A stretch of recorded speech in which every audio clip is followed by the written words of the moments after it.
Hello everyone, and welcome to Straight Chilling. Each week we watch and review a horror film for your entertainment. You can send all questions and comments to straightchillingpodcast@gmail.com. And don't forget to keep chilling. Yeah, we straight chillin', serial killing. 5 cold feelings on the mind, got you reeling. 5-star ratings from the floor to the ceiling. If you get your 1-star, no time for feelings. Got a demon DJ, all the 1s and 2s. By the name Elzebub, so don't get confused. So grab a seat by the fire, roast them all in 2. And prepare to hear the legend of the Straight Chillin' Crew. What up, nerds, and welcome to another sausage and kraut-filled episode of Straight Chilling. My name's Bob, and I'll be your host for the evening. This is episode number 259, recorded on Monday. No, it's not. It's Sunday. March. I have one job. One job only. Time means nothing right now. And I can't do it. Today is March 22nd, 2020. Tonight we're talking about the cabinet of Dr. Caligari from 1920. Before we get into it, let me introduce everyone else on the show. First up, calling in from Astoria, Oregon, we got our boy Randy Gandy G. Landy. What's up, man? How do remote workers? I'm working outside, dude. I got no breaks. No breaks at all. I just meant that you watch a lot of TV when your time was. Oh, yeah. It's not good. Yeah. It's not a good joke. It's not very good. You're right. But I appreciate it. No. I have Rona. Next up, a much funnier person calling in from Southern Korea. We got our boy Soju. What up? It's your boy Rona Stains. That's for my boy G Baby. Rona Stains. He requested Rona Stains. It's pretty good. And I deliver. I didn't know we could request this whole time. Well, my boy G Baby is G. Softest G ever. My boy G Baby is top of the list for requests. Oh, Jesus. Last but not least, making his triumphant return to the Straight Chilling podcast, we got our boy Anthony. What's up, man? Oh. Living free here in Orlando, Florida. Orlando, Florida. Wait, when did we start the format of introducing ourselves like pro wrestlers? I've been pitching that for a long time now. Oh, Keep shit. rolling. Oh, God, he killed a man. Thanks for listening to the show. Yes, absolutely. Anthony, why don't you let everybody know why you're on the show? What do? You do things. What the fuck are you doing? People want to know. So Rob and I have a very intimate relationship. He gives me all these sexual privileges. And that's why I'm here. Yeah. I like big salads. Big salads. So I'm from Something Ghoulish. We're a horror movie platform that kind of explores the genre and these academic perspectives, so to say. We have a series of podcasts and editorials and videos that you can all find on somethingghoulish.com. And today I'm ready to get ghoulish with the Straight Chilling crew. Whoa. That's cross-pollination. That Very branding nice. is cross-pollinated. Very as nice. fuck. Let's So, ride. Anthony, you were on this podcast last year for an episode of Lords of Chaos, where we talked about metal music and all kinds of things. We enjoyed having you. You did a great job. But on that episode, just a little under a year ago, you made a promise to your fans that I'm sure everyone remembers. Absolutely. I remember this 100%. Yeah. You remember it. Yeah. And at the time, Anthony promised that next April 1st, which is now coming up very soon, he would be doing one of his famous deep dive videos into the Cooter. He said April 1st, 2020. He would be doing that. So I'm looking forward to that. I know that you are delivering on that promise that you made. Because you're a man of your word, and we all know that about you. Anthony's heart rate just jumped like 30 beats per minute. I already have so much to do. Damn it. So I can't say much on the project right now. We're in we're in pre-production. We have a lot of amazing people. We brought in some extra screenwriters for the project. Cool. I'm really excited for the cinematographers we have on this, we're really doing some other dimensional work. It's like a fever dream, if you will. Other dimensional, does that imply that it's not happening in this dimension? You can't even view it. You can't even. Really, the April Fool's Day joke is that we're not getting that and that you look like a fool now, Juice. No, I just want to say that I trust that it is coming out and I look forward to seeing it next. This really depends on where COVID-19 is at this time. Oh, yeah. It's everywhere. I don't want to blame it all on 9/11. It's already everywhere. 9/11 and everything, you can't be expected to do all Dean that. Cundy is shooting this YouTube video for Anthony. It's going to be great. John Carpenter's providing a soundtrack. Yes. You got to tune in April 1st, youtube.com/something ghoulish. I think. Right? Cool. Fantastic. Before we get into it, let's tackle some housekeeping. We got one more week to vote on our April poll pick. It's up on our Patreon website currently. The theme for April is Alien Invasion. The three movies are Invasion of the Body Snatchers, Alien, and Slither. Get your votes in. How we looking? Before April 1st. Alien. No, that's my... Wait, Bob! Hey, man, I'm taking it. I'm taking it. We all got How rolls. those numbers looking, Bob? How are those numbers looking? Alien still winning. Slither slightly behind, not terribly. Yeah. Body Snatchers. Nobody wants us to talk about Body Snatchers. I was kind of hoping Body Snatchers would win, if I'm being honest. Which one? Me too. Is that your pick? That was my pick. No, I know. We don't tell. We don't kiss and tell on the show. Oh, we Jeez. don't? Actually, Well, fuck it. I guess wasn't that's this just one that. a bit of a hodgepodge? Didn't Sort we just of. kind of throw movies that we've been kind of just defaulting lately? These are good Alien movies. Here we go. Yeah, I here's hope you some guys like pretty Autopilot good- because we ride on it about 3 days a week. And those are the days we cast. True. In other Patreon news, we reopened the You Pick the Flick tier earlier today, and all 5 I'm spots. sure there's still spots available. There are not. All 5 spots my went God. immediately. My boy G Baby slept in again. Baby. That West Coast time, man. That's why I always say It EST. fucked him a couple times. EST. Yeah, he's a sleepy boy, but that's all right. Big thanks. Sorry, G Baby. Big A lot of thanks lip to service for cheese today. Big thanks to everybody that woke up in time to nab a spot. We'll be talking about those movies in the next 3 months here. And the way it's looking, since every new release is getting pushed back, we might just be blasting through them pretty quickly. So we'll see what the future holds. Thanks, Ronavirus.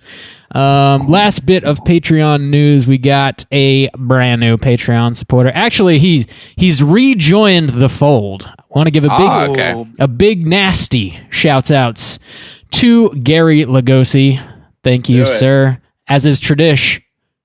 Straight chilling salute. This one's for Gary. I paused. Yeah, dude, slap my, dude, let's give him a Perfect clean timing. slap my ass. It's Give you, it clean. double down. In the ass. Good. Well, that was pretty Right in clean. the ass. In the ass. I Slap need it. you to slap inside of the interior portion of my ass. Yeah. Okay. Please. It's a very thorough request. Thank you. Oh I'm man. not here to half-ass it. And I need Here to We inside pull ass ass it. everything. We inside ass it. Big salads. Straight Chillin' loves big salads. Justin, what do you got going on? Dude, let's talk horror vidget games, please. Okay. I have a new video game review up on our YouTube page. You can check us out at youtube.com/straight chilling podcast. And there you will find a brand new horror video game review for Alien Isolation from 2014. That was the game that scared the shiz out of me back in February of this year. And He called the now shit you- shiz. Yeah. Aren't you being a little stupid? Yeah, just a scotch. I am still currently playing BioShock, and I will play that until next week. So you can check us out at twitch.tv/straight chilling podcast. And then next week, Resident Evil 3, the remake, is coming out. So that will be my game for April. So I'm very excited about that. But Is I it have a a week and a half. remaster or a remake? I never. It's like got a the lowdown on that. remake, redo. So it's whatever. like It's like it's like updated, but they change some things. Like it's still like the core like game, but it's like with the updated graphics, and maybe they'll add some things. So yeah.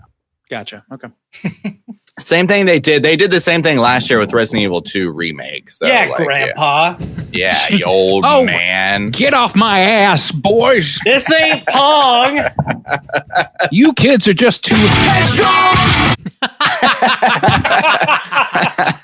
Nice inclusion there, Randy. Very good. Very good. Cool. Anything else, Juice? Are you done? And it's your segment. You derailed the man with that dope song. I know. I think that with the dope, so good. Oh man. No, I think that's it. I think this house has been kept. Has been kept. All right. Cool. Let's talk about what we've been watching this week. Hey gang, what you been watching? Randy, what you been watching? Well, with everything going on, we've been keeping it light with a bunch of King of the Hill, which I've introduced Becky to, and which she greatly enjoys, which just makes me the proudest man in the world. Because Pocket sand. You can only, dude, you can only get up to like season 7 though.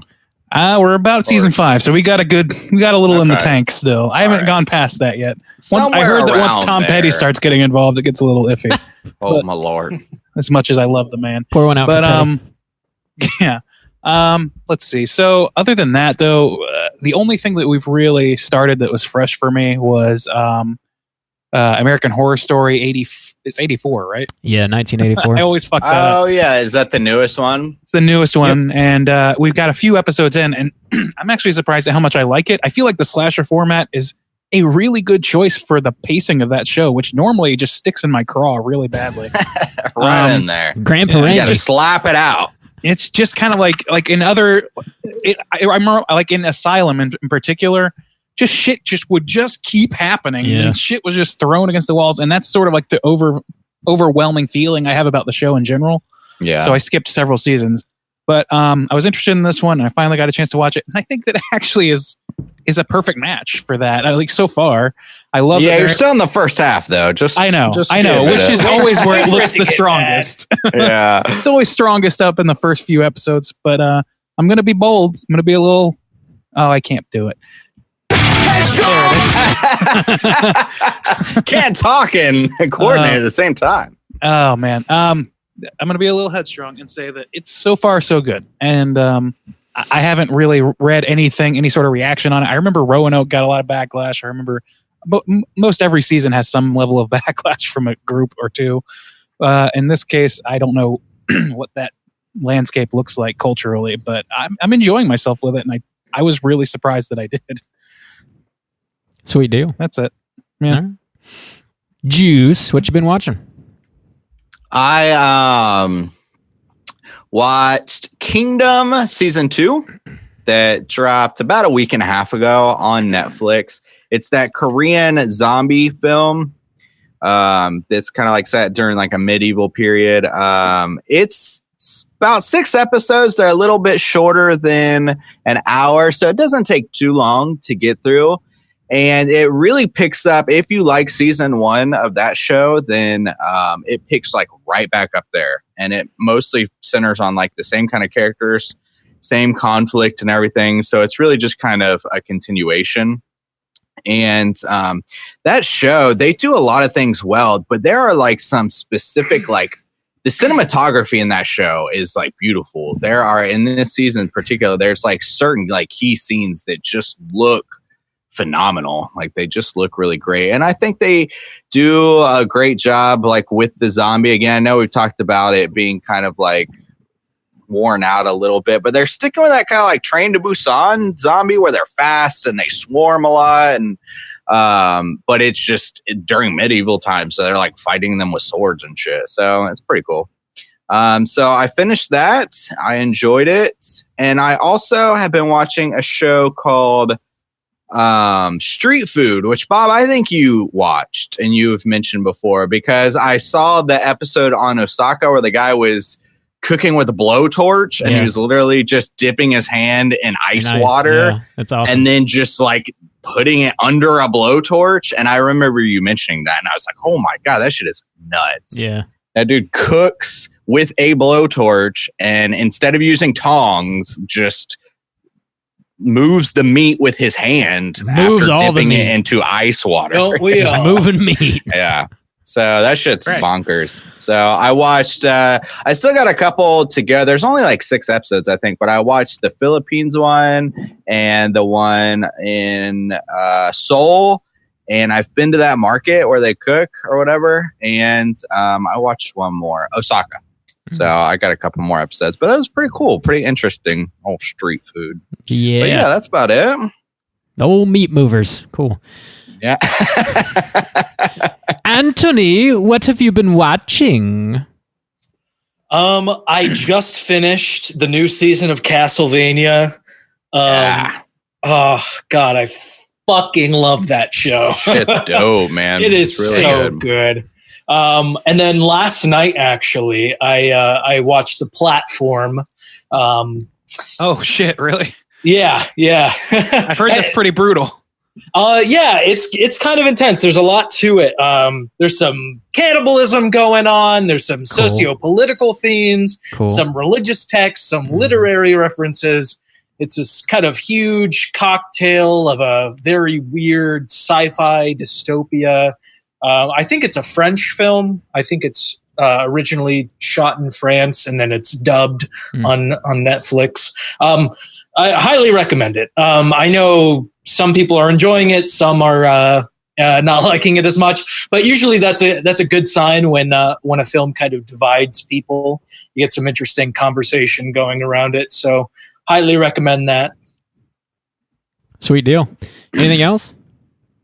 Actually, I was just going to say I've been really wanting to check out Kingdom. I haven't watched it yet, but I'm probably going to check that out tonight because I remember your recommendation on it. Have you Jeez. seen season 1 or haven't seen any of it? No, I haven't seen any of it. I remember Okay, you yeah. recommending it a while back, and I saw it on Netflix today, so I'm going to probably check that out tonight too. That's solid. Sweet deal. Bob, Yo, have you viewed things with your eyes? I seen a couple things. See, there you go, Describe Randy. them. I'll let you have that These- one. Oh, thanks for allowing me to have a statement on my own goddamn podcast. Oh, you have more than one, Randy, okay? Aren't you being a little stupid? No, Yes. I'm not. Maybe a little headstrong, but not stupid. I'll let Randy describe the movies that I watch with all of his fucking bumps. Is that cool? Whoa, damn, somebody's a little sour. I'm not. No. So I watched this movie, Doom Asylum.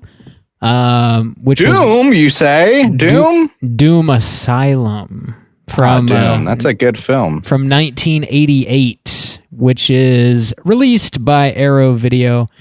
It's about this lawyer who gets in a terrible car accident. First, right off the get-go, like terrible car accident. He's not dead, but everybody thinks that he is dead. So they start doing the autopsy, and for some reason, they're just like skinning the corpse. Yeah, that's what you do, duh. Start peeling the that's how it works. skin right off of his face, and then the dude wakes up because he's not dead. And Could you put that back? he murders all the doctors, and then like there's, I guess he just lives in the hospital, and it like, is very decrepit and abandoned. And then these kids on a road trip decide to hang out there because it's cool.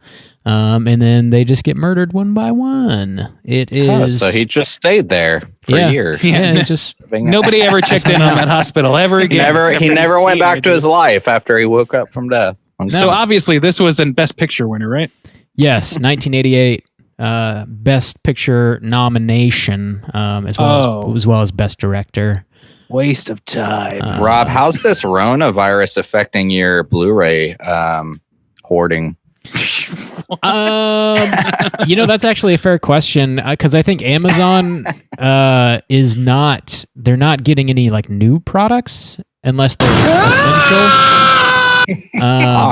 So, That's Rob's internal monologue. Right so now. new releases. I don't think you'll be able to get your hands on, if I understand Oh, correctly. you won't be able to get your hand. Yeah, I mean, unless they're in a store that is still open that you want to go to, which there's a lot of questions to be answered there. But yeah, Do we you can have get old the stuff. Arms of an Angel song on your buttons here? Oh On your yeah, butt. I already have it. I'm just going to be withholding about it. Slam that button, Randy. I'm going to slam this button. Smash! Right there we go. You got to be headstrong, Rob. How many times are we going to get sued in this episode? Oh man. So many.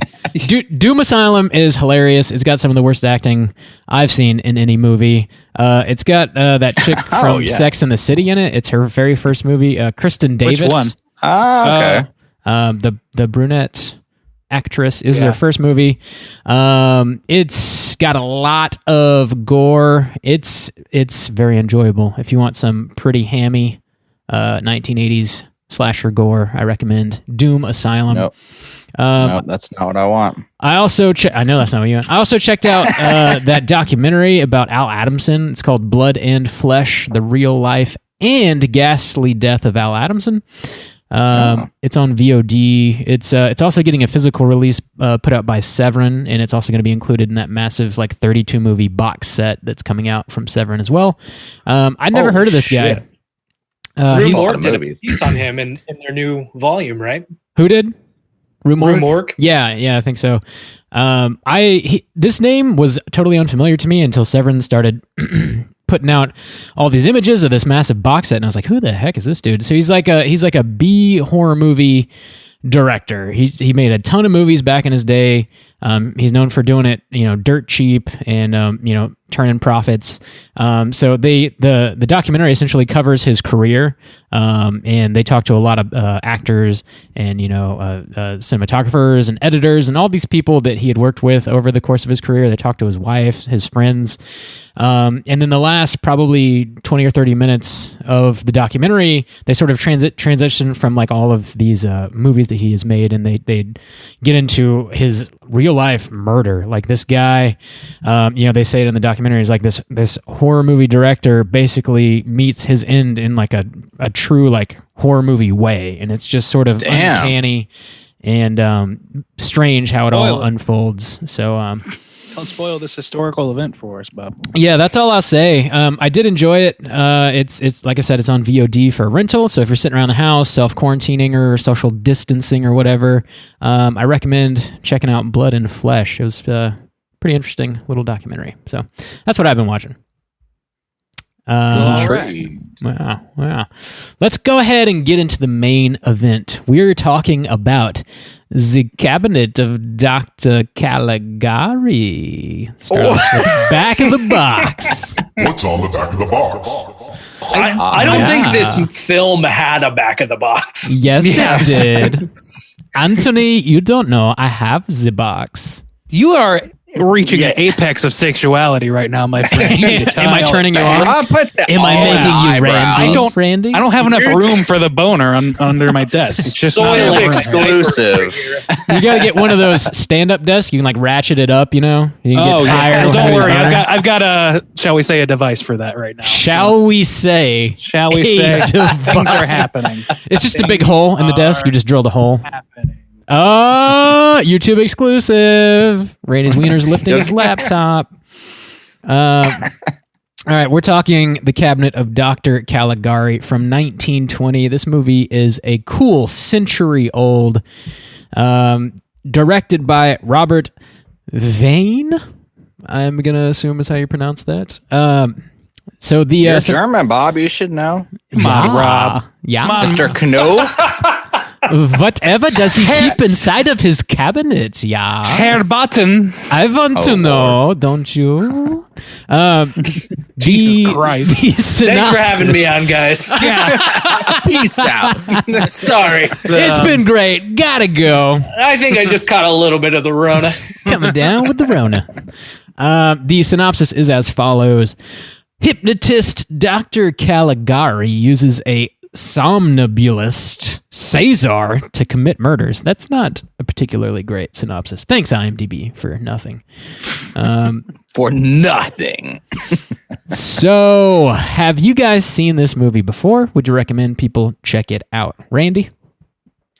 I have seen this movie in bits. I had never seen it sat down all the way through. I have, shall we say, a tendency to get very, very stoned and then watch silent films while listening to Muse. Cool. It's the best. Listening to Muse. Yes, specifically Muse. Okay. It's always good. It's always good. So I Do you have done like that, a go-to record? Or is it just any Muse? Black Holes in Revelation. Excuse me. Cool. That's a pretty Buttholes and Revelations. Buttholes and Revelations, you know? That's just the one I always go to because I licked her asshole a little bit. Got a little asshole. All buttholes come with revelations. So yes, I've seen this, but not really seen it. Like I was very, very stoned. I watched this sober for the first time and with, I don't know if it's the original soundtrack. I have no idea the history of this. Did you watch it on YouTube? I did. Eventually, I started watching it somewhere else and I was like, this is unwatchably blurry. So like you have to be careful where you find the one on YouTube's clean as shit. No, it's they have an HD 1080p thing. But I'm glad you listened to that one with the soundtrack. In the title, it says like original score, like replayed or whatever. Like, does it? I missed it then. Yeah, that's because I had to check. I was like, this is also wild. Also, the first version I found, which is on Amazon Prime, by the way, so you could skip that one. But it also had like entirely different music, which was like more akin to like, I don't know, like 50s fanfare music, which is really not fitting at all. So I was very much entranced with the YouTube version. So I would recommend it for sure, but really for cinema nerds and horror nerds in particular. But you know, I don't know that this movie is really for everyone. I think that people will get a kick out of it because it's such a visually stimulating movie. But not everybody has the patience for this sort of thing, and I'm willing to recognize that right out of the gate. I would say that if you are like into cinema, you consider yourself a snob or whatever, get in there, watch this fucking movie before you lose all your cred, and then you know anybody else, you could take a chance on it. Sure, it's only an hour and 20 minutes at its longest, so give it a shot. Cool. Juice, what about you? Yeah, I would recommend watching this. I found it like beautifully fascinating, but I watched it in like 3 parts. So it is a 100-year-old 1920 silent film that's 80 minutes long, which to me like is pretty long for a silent movie. Metropolis is like 3.5 hours or some shit. Holy shit. Okay. So I was just thinking like, God, even back in the day, like, God, this movie's 100 years old, watching it 80 minutes long. Mm-hmm. I don't know. I thought that might be long, but it was very fascinating. And the more I'm looking into it, and I'm really excited to talk about it today, it is just a fascinating piece of like cinema history. And yeah, I enjoyed myself with that. I just had to take it in like bits, so which was easy to do. It wasn't hard to like pause and come back to later. It's pretty skimpy on the details, or you know, it's easy to kind of jump right back in. So cool. Anthony, what about you? Never seen this movie before. Liar. No, yeah, I've seen it a handful of times. And yeah, I'd recommend it. Kind of following Andy's message. Get real high and watch it. Yeah, well, I mean, that's always good advice. Get real high and do anything. You know, drive heavy machinery. Oh yeah, around a lot of pick up your kids from daycare. It'll be great. No, if you're a really big art nerd, if you're a really big movie nerd, if you're a really big genre film nerd, then yes, definitely check this film out. It's the pure definition of important film when it comes to like cinema history, which I assume we'll get into later on. You assume too much, sir. Jokes. Yep, that's what we're about here. Jokes. Yeah. It's time. The tables have turned. My heartbeat just rose. This was a first time watch for myself. Which version did you watch? So I picked up the Blu-ray 80s version. No, the Blu-ray that was put out by Kino Lorber. I did get that off Amazon because it was released a good bit ago. Probably cheap. It was actually pretty affordable. But it's got a It's a copyright free movie, right? Oh, okay. Okay. Free domain. Public domain. It's a got a domain, really so. great 4K scan. It looks fantastic. It was like painstakingly reconstructed from several different cuts of the film because there was no one singular cut that was whole in existence. So they put it all back together. They got the colors matched as closely as they could to what they believe they were back in 1920. Also, like, I guess there are certain cuts of this movie out there where like the timing is incorrect. So like I'm looking at IMDb right now and it says the runtime is 1 hour and 7 minutes, and that's wrong. Actually, that you'd be watching it at the incorrect speed. They like slowed everything down and it like looks correctly and people are moving at the correct speed. They're not like hyper running all over the place or whatever. And also, it also has 2 scores that you can watch it with. One is like a more, I guess, classical, what they would believe would have been played back in 1920 at the cinema had you gone and seen it. The other one was a soundtrack or a score that was produced by a guy or girl, actually, I don't know. A DJ Spooky, a person named DJ Spooky. Whoa! Which I watched it with that. And How was that? I enjoyed it a lot, actually. It's got sort of... So this movie is in 6 acts, and the score sort of evolves throughout the course of the 6 different acts. It starts off kind of like soft, synthy, spooky,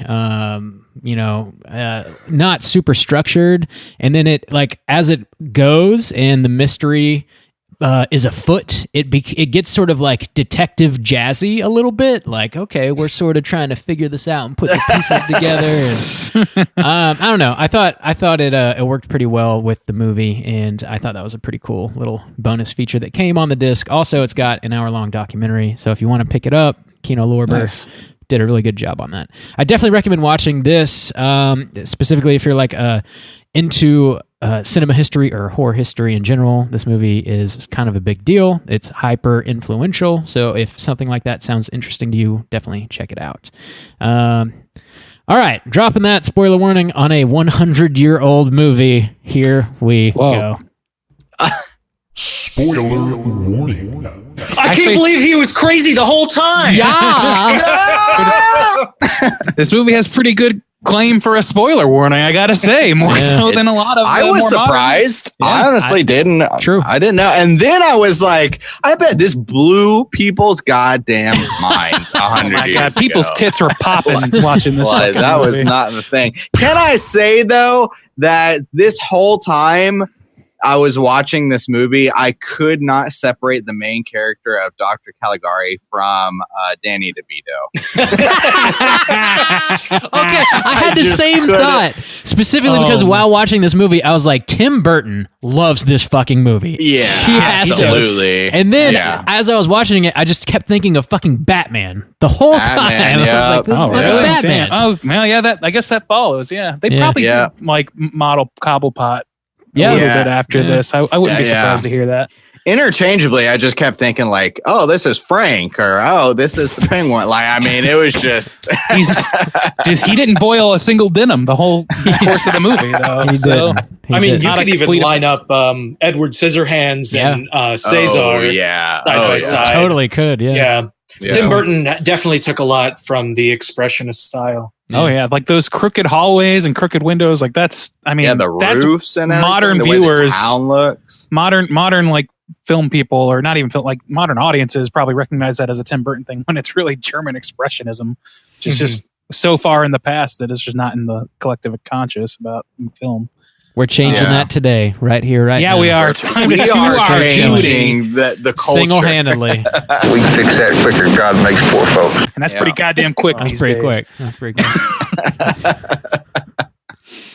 Yes. So I guess we can get into the plot just a little bit here. Can we call this guy Cesar?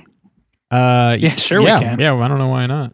Let's Do you want to think it. that while he's inside his little coffin, he's making little observations about the metaphors in the Alien franchise? Yeah. Okay. We should call him the old bish. The old bish. The old bish All right, so Cesare. The old. The old bish. Yeah, so I don't know. We kind of meet our main character Francis at the beginning of the movie here. He sits down on a bench and he's trading stories with his pal, and he's like going on about how he went to this fair back in the day. And so it kind of immediately it goes into a flashback. So we're like experiencing something that Francis had gone through previously, and he and his buddy Alan and Jane, who they both are interested in romantically. Yeah, they're both like totally cool with being romantic rivals. Yeah, but they all very different time. They all go to this fair, and there is Dr. Caligari who is there, and he's got his own little like show that he's doing in which Cesare, who is I guess. What he really is like a sleepwalker, as far as I understand. I've never heard the term somnambulist, I guess, before. I mean, I never had either. Som is like sleep, and ambule is like walking. So that presumably that's what's being implied. I don't know if it's actually a word that existed before this movie. I have no idea. Because he actually like goes in, like at first we see him and he's like, I want to submit this like show to the carnival. And they're like, what is it? And then when it like reveals itself, because I didn't know the term either, so I was just like, I'm going to ride. Nobody with this asked the questions about. Yeah, okay. See what it was, and then I was like, how would that even be an act? Some guy opening his eyes and like, look, this man's asleep. He's definitely asleep. But imagine being like not in the 1910, 1920s, being bored out of your fucking mind. Like no Netflix, no podcasts. You know, you probably can't read. You know, like people probably couldn't. Dumb and those times when you fell asleep, there was like a 70% chance you'd die. So I mean, just the fact that he opened his eyes at all was a miracle. Yeah, it would be amazing if you made it past 30 years old. Like, I'm sure watching someone sleepwalk was the height of your fucking. Holy shit, that guy's alive! The easiest thing to fake. It's like, it would be. Oh, look, he's waking up, and like, why would anybody be baffled by? You might be overestimating the amount of effort it takes to get a permit for a carnival act. Okay, but think about like YouTube, right? YouTube culture. How many people watch people just unboxing their crap? Hey, right? I get that. I get that. I know you get that. That makes sense, man. You do? Oh, yeah. Take that slip off. Oh, my God. But don't hurt it. Show me the booklet. Show me the booklet. Turn the page. Wash your hands, baby. Turn the page. It caught me slipping. For some reason, they wake the somnambulist up, and then they're like, okay, he's now going to take your questions. Yeah, now he can. Why is he taking questions? And they start asking like fortune teller questions. Yeah. Which when am I going to die? I sleepwalk. I don't see the future, but I think you're going to die. Yeah. How long do I have to live? Alan, the character Alan, asks him this question. He's like, dog, dawn. You're going to die at dawn. Dog, you be dead by dawn, son. Yeah. So Alan's like, that's tight. That's real tight. Alan dies. Alan gets stabbed to death.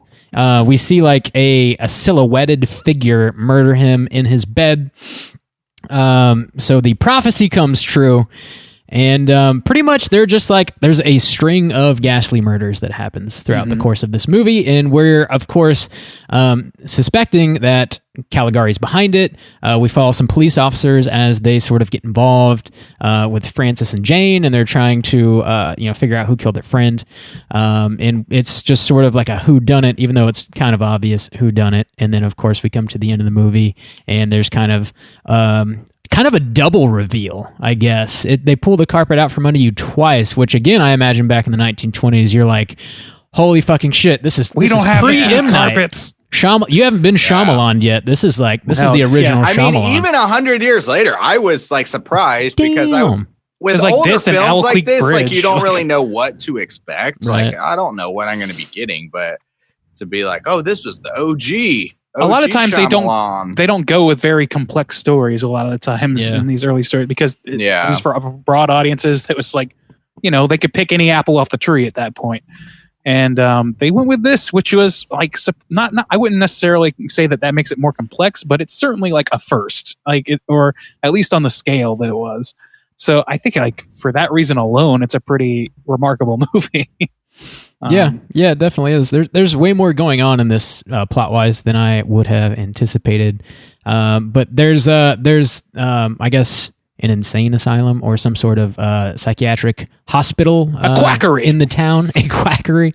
And Caligari runs into it, and Francis walks up to the front desk and he's like, "Hey, I'd like to speak to your director about your patient by the name of Dr. Caligari." And she's like, "Okay, yeah, go talk to him." And he walks in the office, and the director of the hospital is Dr. Caligari. And so you're like, mind blown first time. Oh my God. Also, can we just real quickly? I want to establish that Dr. Caligari looks like he has some real scabies face or some shit. He doesn't look great. Up face. He doesn't look great. So that comes into play. Strangely enough, he is only 16 years old in this movie.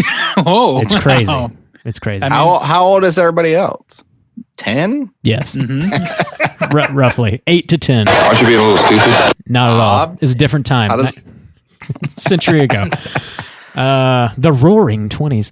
So, mind blown times 2. So we basically come to find out that Francis, as he's telling this story, is actually in the courtyard of that very same insane asylum, and he's crazy. He's been crazy the whole time. And then we see the actual director of the hospital, and he sort of and resembles everybody else from his story. Right? Yeah, they all sort of resemble the characters that we've seen in this movie. They're just a little bit different.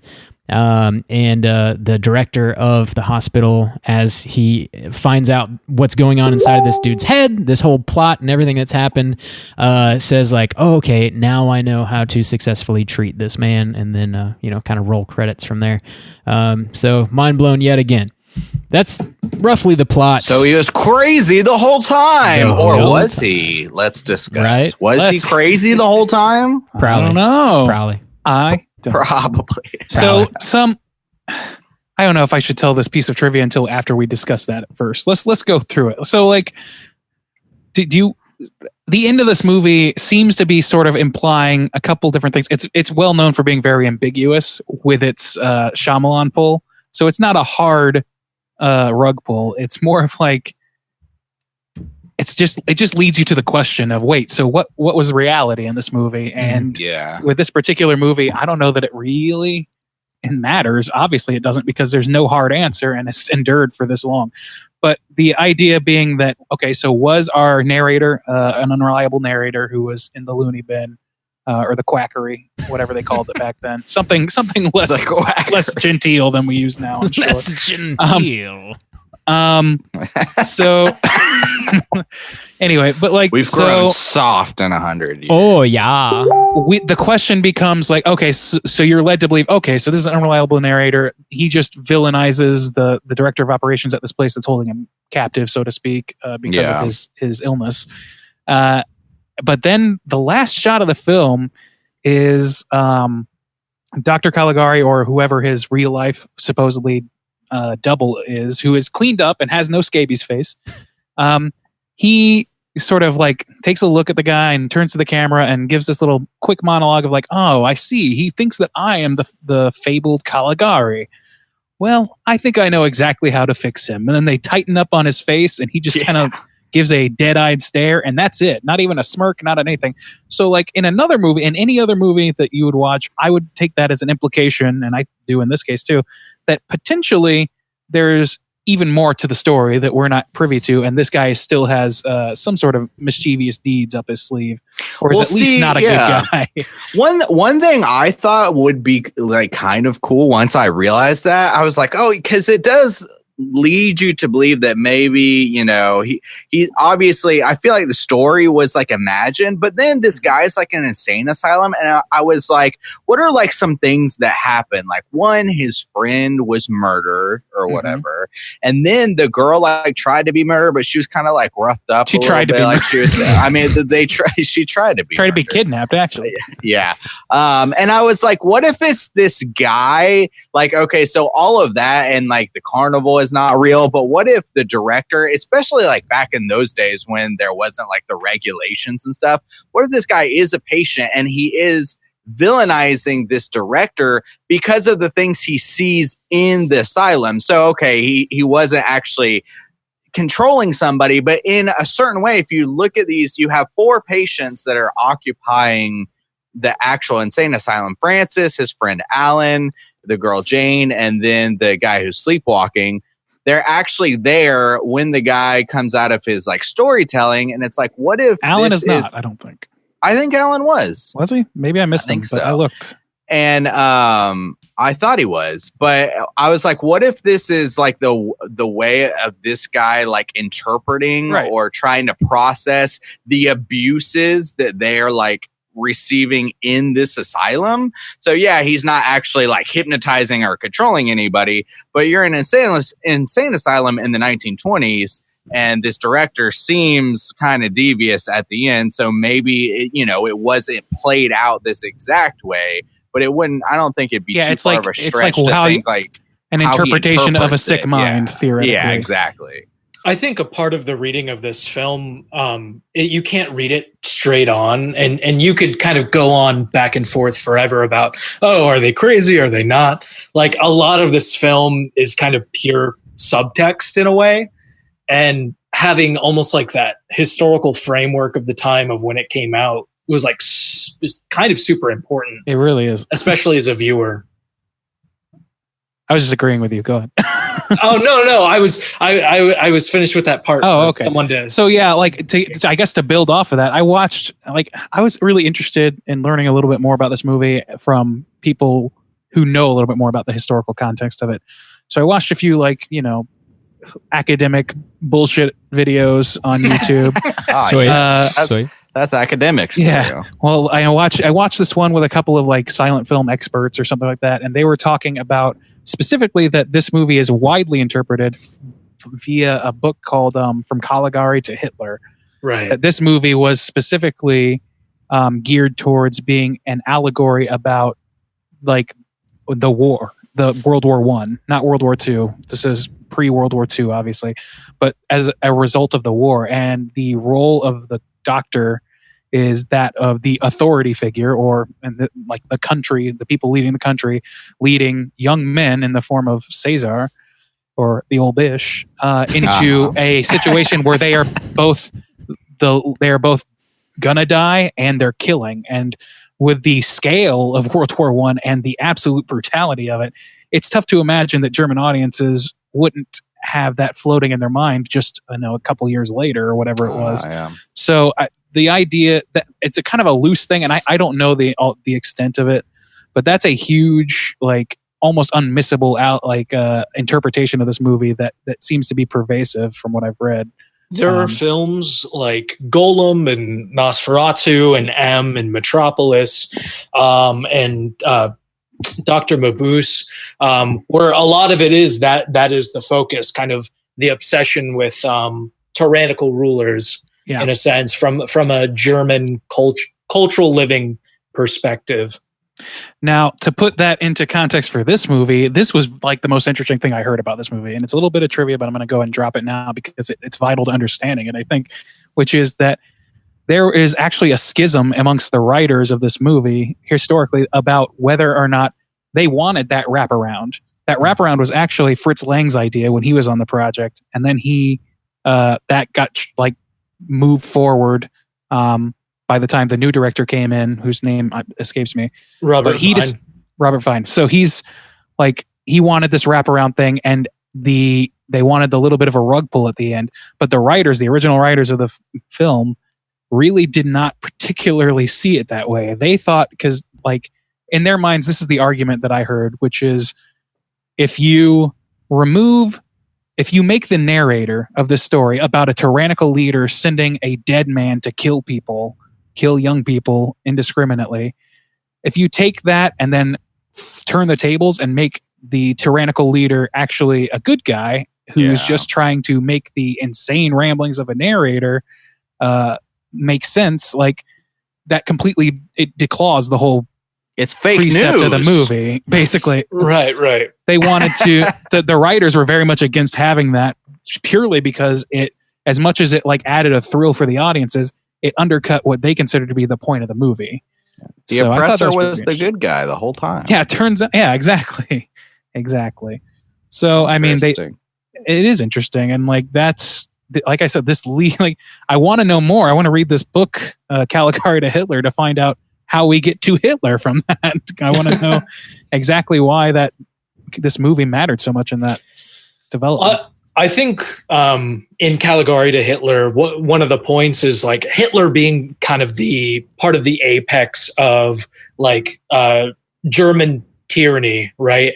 Mm-hmm. You know, like kind of this ultimate leader who it was like time and time again, like we keep fucking up, guys. Why did we put this guy in power? You know, and so you kind of have more of the maybe conservative's not the right word, at least in terms of like Germany's government, but like conservative, fascistic German populi who put Hitler into power because people sell it on hope, right? You know, Hitler was selling hope, selling that, the economy would be fixed and, you know, Germany would be prosperous.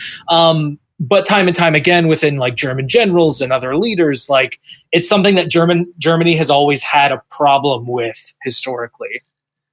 So yeah, that's accurate. And this is like, this movie came out before Hitler came into any sort of real like centralized power anyway. He was still painting.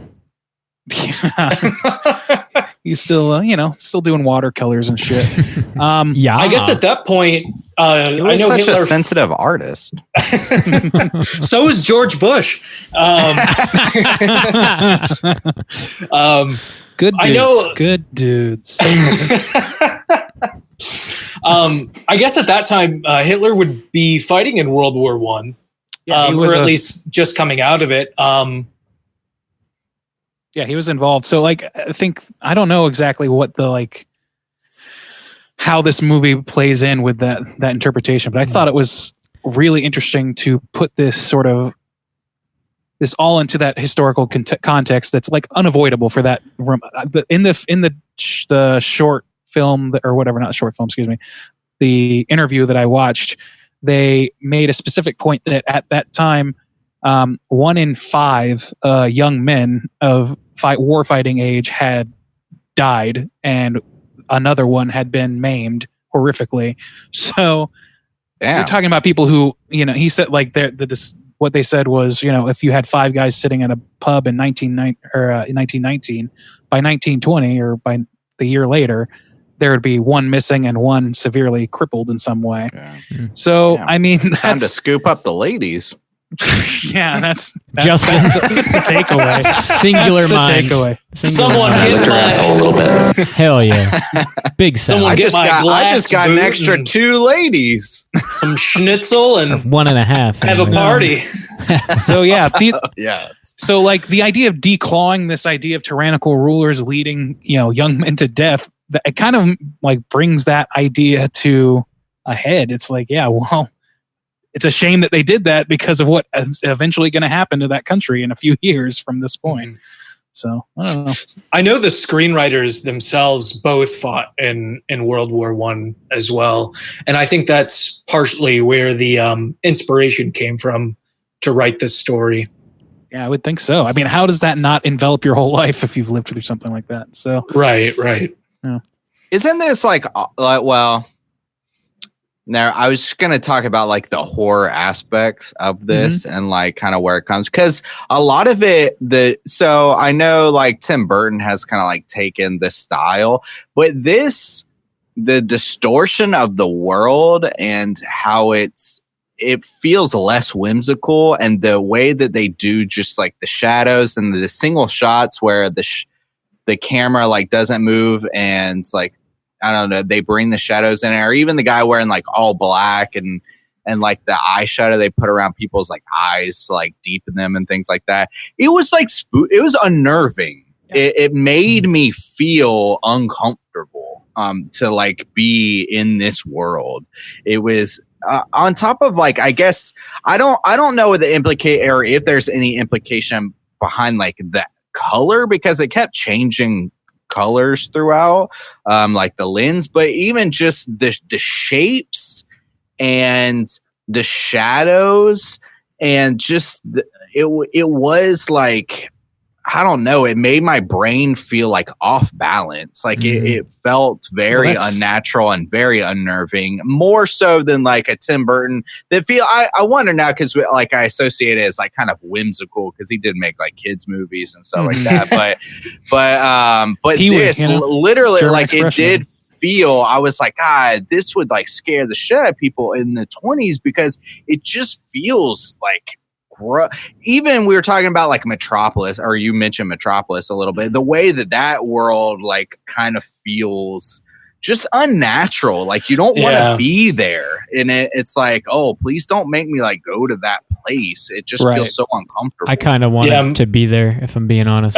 Well, Bob. No, they're not opening a Universal section after this movie anytime soon. I'd be pretty excited about that. But yeah, everything. Me too, actually. Everything's like very angular and sharp and sort of leaning a certain way. Like nothing's like centered up or squared, or it all feels right. And like you said, off balance, like everything feels like it's about to topple over in a way in this world. And the shadows are very extreme and like painted. You know, they can't light everything the way they want it to be. So on these sets, they like painted really deep, dark shadows. And I think the set design in general is just really probably my favorite aspect of this movie. Just watching it is like gorgeous. It's so fun to watch for me. Yeah.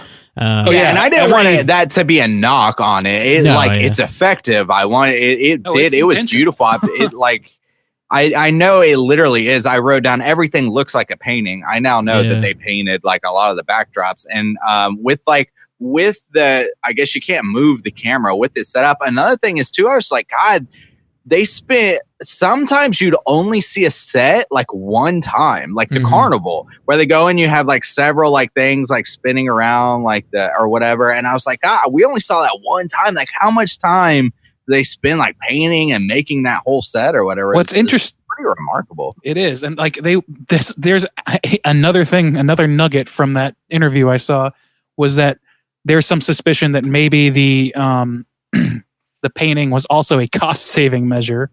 But there's that notwithstanding, though. Like, yeah, this is coming from German Expressionism, which was at that time like a huge visual thing with like static visuals, like block prints and shit like that.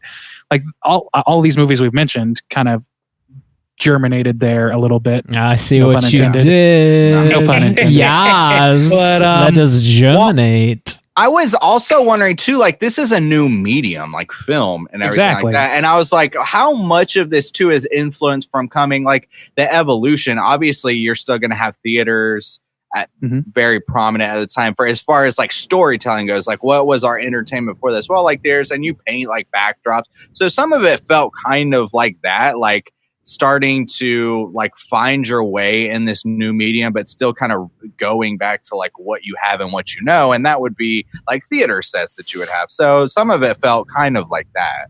Yeah, and that's definitely true. This is a notable movie in part because it is like it's widely considered in a lot of ways one of the first horror movies, like or the first full length maybe. I can't remember this. Nosferatu was what, 1917? Was it? It might have been. Well, it's one of the first, and it's like this. It's clearly a horror movie. Like this is a movie that's clearly a horror movie, and they're taking all of their things that are horrific from their lives and from the art world at the time, and they're amalgamating these things.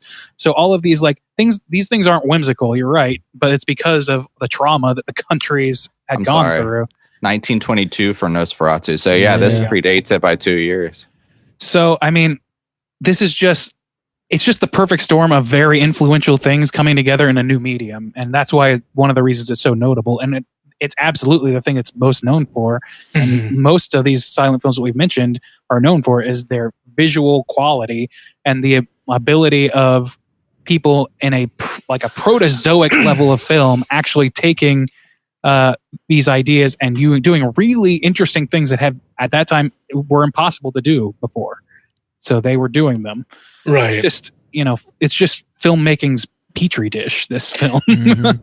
Yeah, the aesthetics from this film were the kind of big proponent that kind of left.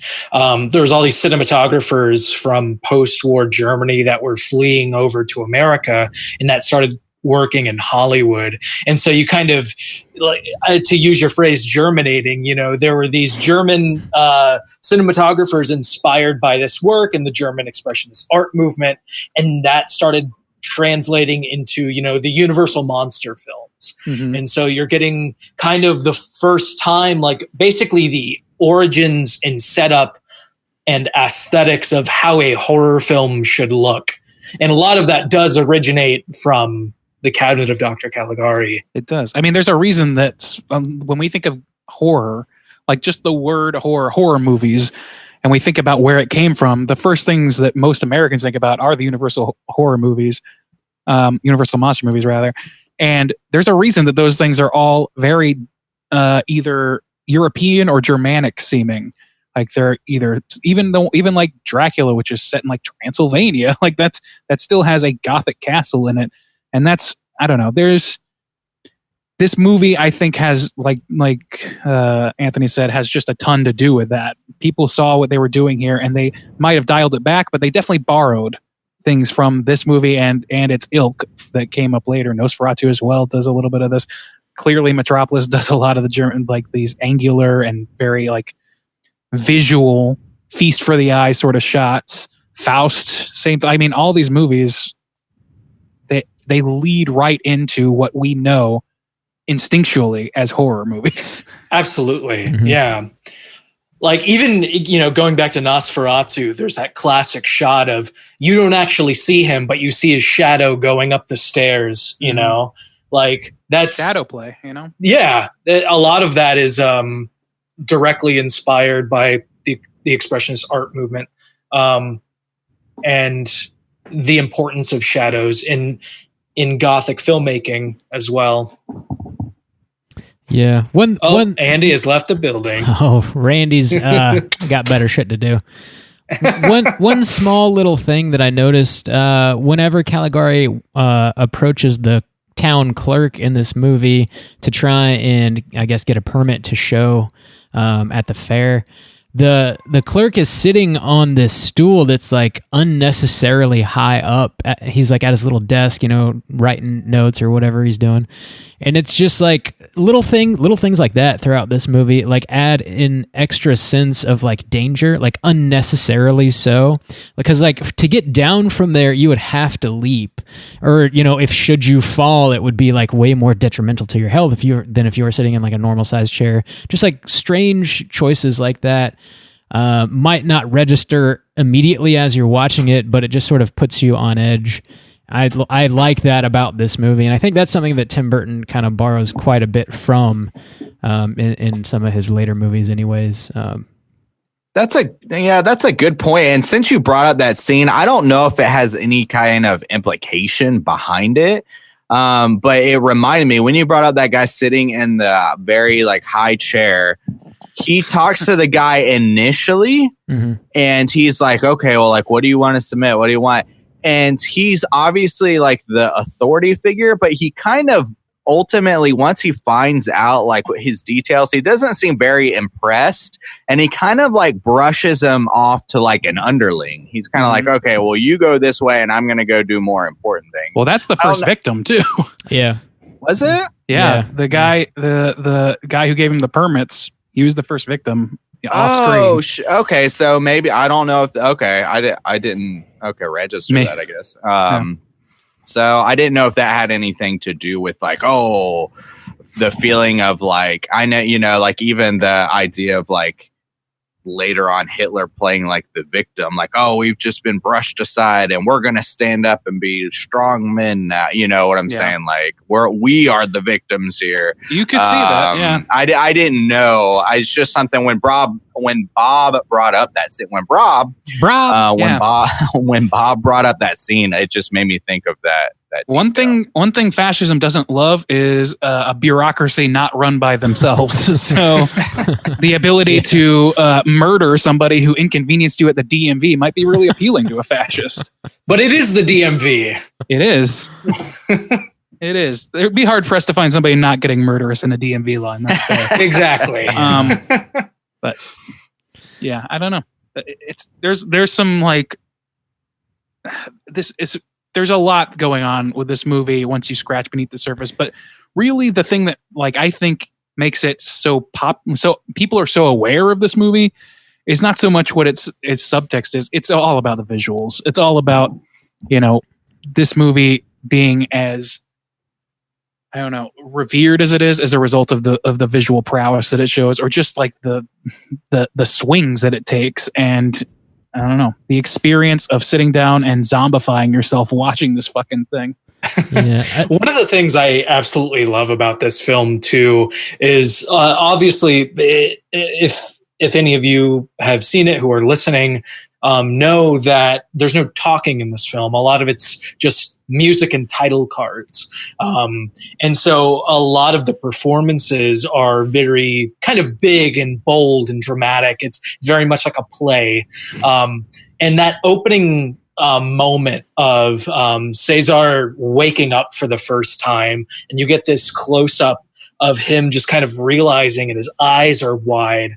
I mean, it's gorgeous, but it's also haunting. Mm-hmm. Like getting those moments of just kind of absorbing and taking in the performances of everyone, I think is one of the big things too to appreciate from this. It's that same thing. Yeah, I feel this way about, and this is not exclusive to this movie, but I always find silent movies, especially the ones that are like highly stylized like this, like they really they are haunting. They're haunting partially because of their age, just purely and simply because of their age and the lack of technology. Things, it seems like a lost art or like a lost relic, even something as like well known and popular and vital as this is, it feels like you're discovering something that, you know, everybody else that you talk with on your day-to-day basis doesn't really know about.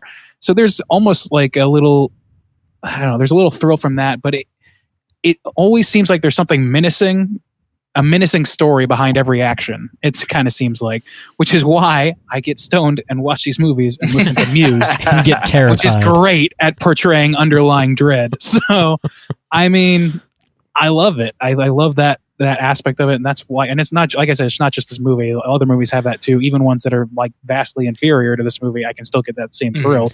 And it's because of the technology of the time, the sort of like, it's like finding a hieroglyphic or a fossil. It's that sort of like thrill of like, oh, what is this? How do I understand this the way that somebody else from the time might have understood this? How do I just let it wash over me? What happens to me when that happens? You know, it just feels like something menacing is hiding beneath the surface. Unless there's like an overtly goofy silent film, it really does. Like those, it just seems to do that. Right. It just seems to do that every time for me. It's even more like now that we're 100 years removed, but it is like this medium where you can see actual people. Like we're now coming into a time where like, oh my God, 100 years ago, you could see actual living like people like moving and stuff. And you almost want to be like, God, if I could just like warn these people, or like the things that you've experienced in the past 100 years. And you're like seeing these people's lives. You're like, they have no fucking idea what they're about to get hit with. Yeah. Like, that's kind of World nuts. War II for starters. It's kind of nuts because like when you're looking at, you brought, you know, like hieroglyphics or just like old text, that the person like isn't there. But now that we are getting so far removed, like as far as technology goes, to be able to look back and see people like living their life, like it's kind of weird. Like, I don't know. Especially in HD quality, it's weird. Yeah. To see 4K. 4K even. It's great. 4K, yeah, it's true. It's like, God damn, like it's before, like when I would watch this movie like on VHS, or not this movie, but I had Nosferatu on VHS with the typo negative soundtrack, which I make every time. Back when I used to watch that or whatever, I was actually an early DVD actually, but it didn't feel like, I don't know, it didn't look very crisp, and it was fuzzy, and like it seemed like even more could be hiding beneath it. James Rolfe covered this in that Cinemassacre review that we watched, which I love that guy, by the way. But it was, I don't know, there's something interesting in a completely different way about seeing it in this really crisp format that was like new for me this time around, seeing it very crisp. Like there's something about like, okay, these are real people. These aren't even like as much as you see these people like previously and like within the context of the story as gestural ideas of people, actually seeing like, oh no, that's an actor. Like I can see that actor's fucking pores. Like it's crazy. I don't know. There's something like it just alters the whole experience. It really did. Speaking of some of these, obviously it's a public domain film and it's available for free on YouTube, as we said a few times. For free, Bob. For free, Yeah, Bob. yeah. Robert. Around here, that means big money. Continue. And so that for this episode, I went back and rewatched it. And the one I did watch, it was like 1080p. It was gorgeous, super crisp. But like the person who uploaded it had their little like channel animation thing at the beginning. And like I couldn't help but be a little upset. Like the fucking gall for someone to put their bullshit YouTube animation over of 100-year-old movie. Like get the fuck out of here. You could have bought it on Blu-ray and avoided. At least that it wasn't whole like headache. sitting in the corner like the whole time, like a watermark or some shit. You know, Janus Films does it and nobody gives a shit. Why not? Shit. I'm gonna put out a copy of this movie on YouTube with our logo at the beginning. I've just decided. You know, I wonder if there's anything against that. Could we do just like public domain? Absolutely. House on Haunted Hill, Night of the Living Dead. Like put Justin rapping at the beginning, please. Can we do that? Yeah, I watch films on YouTube all the time, and I had maybe the public domain. I don't know. You can even watch the 80s sequel to this movie called Dr. Caligari on YouTube. I don't think that's supposed to be there, but it is. Well, you can watch it. It's there. And I mean, boy, that thing stays watched. A few minutes will do you. Who is it? Bob Arrow or what? Who'd you buy it from?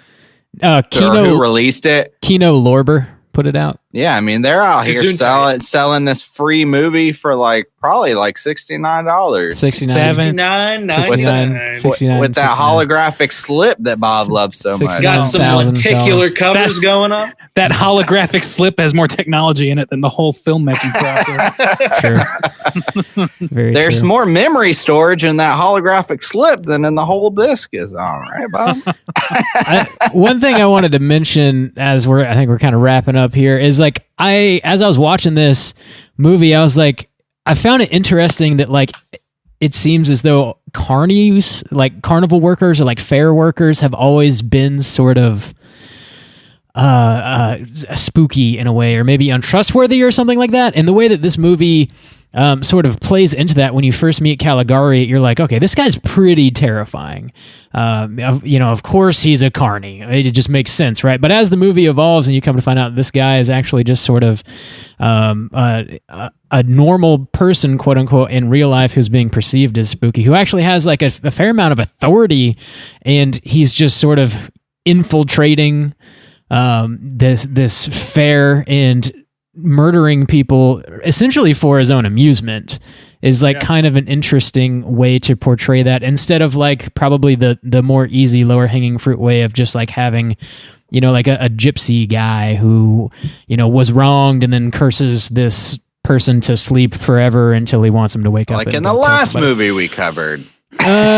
Yeah, kind of like that. Yeah, we talked about a carnival, and now we're talking about a fair. They're basically, that's a perfect double feature right there. Mm-hmm. Perfect. Yep. Highly recommend. Boy, if you want to get to sleep, highly. Yeah. No way your eyes are open after that. Also, Caligari, he's got the Mickey Mouse gloves on, so influential in other ways. He really yeah, Mickey Mouse clearly influenced by Caligari. 100%. 100%. Absolutely. Shit, man. God, this predates Mickey Mouse by like what, 20 some odd years or some shit? I don't think it's that long. No. No? When did Steamboat? Mickey Mouse is eternal. He's always been here. I don't know what you're talking about. It was before that. And he'll always be. Always be. Do you guys have anything else to mention before we rate Caligari? No, that sounds no. like a no. A resounding no. Oh, just no. Okay, 8 years. Steamboat Willie, 1928. Yeah. Okay, cool.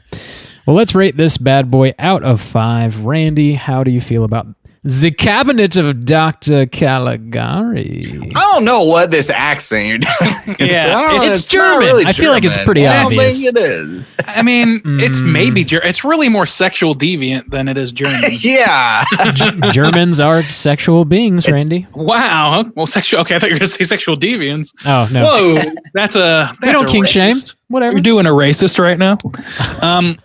You're doing So, a What if my kink is to kink shame? Then would you be kink have shaming to tell me not to Can kink? God move a mountain that He Himself so that would be allowed, but specifically in the bedroom. You can't bring that out. You see? Okay. Then that's not cool. But no, you say no So kink when you're shaming. fucking a so lady, you're if you're complaining telling- about people's kinks. That's your thing. Yeah, whatever it takes, man. All right. Different Around story. here, that means big money. Yeah. Yeah. Kink shaming. Yeah. Anyway, so my Out of feelings towards this 5. movie, I'm trying unsuccessfully to come up with a lot of negatives here. It's tough to put negatives on a movie that is so proto and so like at the beginning of things where there were no established rules. There were only mistakes to be made, and to make something as engaging in this that's lasted this long, I don't think that anything I say is going to add or diminish from this movie at all. So I'm just going to stick with my guns and say it's a 5. I'm trying to think of anything negative. I don't know. I kind of want to hear if you guys have any negatives, because I don't know what they are. The biggest negative I would see is like, I think that it's really compelling, the interpretation of this movie as an indictment of tyrannical leaders, and the idea of it being undercut by this added bookend sort of situation. The bookend story is maybe a flaw, but that depends on me subscribing to that interpretation. And this very nature of this movie is so ambiguous that I don't know if I can really do that. So I don't know. I mean, I love this movie. Like, I was just thinking earlier, I was like, I got to mention that scene where the doctor is walking around outside and is attacked by letters that are by words that say, "You must become Caligari. You must become Dr. Caligari." I thought that shit was fucking awesome. Yeah. Like that's something that would look so silly and in the wrong movie, but because this movie is the age it is and it's swinging for the fences with everything, I think it's super charming and great. It's not scary. It's not spooky. It's just odd and surreal, and it's an experiential thing. And that's where this movie really, really excels. As much as I like some of the undercurrent stuff, I just like that's not what's kept this movie in the popular consciousness, I don't think, over the years. They might be doing film studies of it without it, but they wouldn't be having like fucking a lot of screenings at art house cinemas or any shit like that. I think it's a really fucking good film that establishes a lot of fucking treasured horror tropes. So for my money, it's a 5. Establishes a lot of fucking. Cool. 5 from Randy. Sure does. Juice, how you feel? Yeah, as far as Randy saying, like, do you guys have any negatives? I don't really. I guess my biggest thing with this, like anything that I could bring up that was like on the negative side of my experience, isn't really the fault of this film. Like with the not really knowing, I guess, like what the original score was or how it sounded or how it matched up to this. Like that's not the fault of this film. Like it was working with what it got. And again, like you said, it's in a time where there's no rules, and still with that, now there were times in the middle of this movie. So like when the guy ran back to the insane asylum, and I was just like, oh, so this guy is just like the director here, and there were times where I was like, this doesn't make a lick of sense, like this story's ridiculous, but then it flipped me on my head, like it surprised me. 100-year-old film, I was like, this is dumb, it doesn't make any sense, why would he just run? But then I was like, holy shit, motherfuckers, like surprised me. I legit was surprised. So that's, I don't know, man, I can't really knock anything on this film. I loved the shadows and the look of it. It made me feel uncomfortable. I wasn't like scared, but it was unnerving, like in a psychological sense. Like I did feel uncomfortable, and that's pretty surprising too. I don't know, man. I can't really knock this movie. I don't have any specific negatives. Like even in my notes, I didn't write anything down about any negative aspect. It's just like kind of long for a side, it was like, but like I said, it wasn't hard for me to stop and come back and stop and come back. So, I mean, I feel weird giving it anything less than a 5 because it's so iconic and everything like that. So, I mean, I'll give it a 5. 5 from Juice. I couldn't justify not. Like, I wouldn't know what I would say to like knock it. I don't know. No yabos, right? So that's a 4. Well, yeah, but from your rule, negative. We have standards. I know. You're a man with rules. Okay. I know. If there were swinging dong, then it would have got a negative. Hey, but, yeah. That's a different kind of head. Hey, Anthony, what about you? Out of 5? So unoriginal, ripping off Tim Burton. It's just so sickening. I can't believe it. And then ripping off Shyamalan too. Like, we're so sick of the twists at the end. Come on. It's 2020. We've all seen Shutter Island. Okay. Gosh. Can I give it less than half a star? You can. You can. Yeah, you can. No, honestly, I really don't know what else to say. This is why I shouldn't go third. Andy sucked the words right out of my mouth. I do love Meatloaf, so I think it's a really historically important film. It's a meatloaf of a film. It's hearty and delicious. Yep, and sometimes a little. It's a super historically important film. It's a gorgeous film. I definitely. The faults I have with it are more of my own patience and of the time of the film, because I think sometimes it is hard to sit with silent films and being able to kind of get yourself in that mindset and just kind of go along with it. But like, that's not the film's fault. That's my fault as, living in the era that we live in. Shouldn't have chosen to live at this time, Anthony. Yeah. I'm just an old soul. Like, oh man, I should have been born earlier. Yeah. I mean, if I give it anything less than 5 stars, Dr. Caligari will eat you. You lose your cred, your street cred. I'll just, die forever. And, but yeah, 5 stars. Sweet. Die forever. Cool. All right, Bob, come on, fuck it up. Fuck it up, Bob. I'm going to give this movie a 1 star. It's a 1-star film. My only complaint with this movie is the dialogue was mixed so low I couldn't hear it at all. So Interesting. That's definitely a negative from. They don't have that on your Blu-ray, Bob. Your Blu-ray. No, I don't. $69 well spent. I don't really have any negatives for this movie. I'm on the same page with all you guys.